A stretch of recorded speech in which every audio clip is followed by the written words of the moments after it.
போ போ, அத்த வாட்டியும் உனக்கு இதேதான். இந்தாங்கண்ணா நீங்க ஆர்டர் பண்ணுது. டேய், ம் அவன் ஏன் உன்னை அடிச்சான்? தெரியலண்ணா, அவர் குடிச்சாலே இப்படிதான் என்ன வந்து அடிக்கிறாரு. நீ எதுக்கு இங்க வேலை பாக்குற?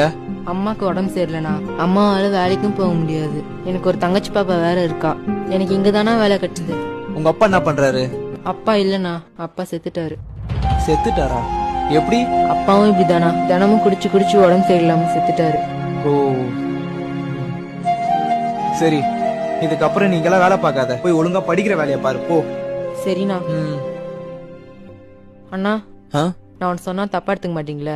என்ன? நீங்களும் இந்த மாதிரி குடிக்காதீங்கண்ணா, அப்புறம் உங்க பையனும் இந்த மாதிரி கஷ்டப்படக்கூடாதுல. டேய் நாயே, இதோ வரேண்ணா. அப்பாவை இழந்துட்டீங்க, இந்த பையன் மட்டும் இல்லைங்க. இந்த குடினால நிறைய பேர் அவங்களோட லைஃபை இழந்து இன்னமும் அவங்க குடும்பம் கஷ்டப்பட்டுட்டு தாங்க இருக்கு. நீங்க குடிக்கிறதுக்கு முன்னாடி ஒரு நிமிஷம் உங்க ஃபேமிலியை நினைச்சு பாருங்க.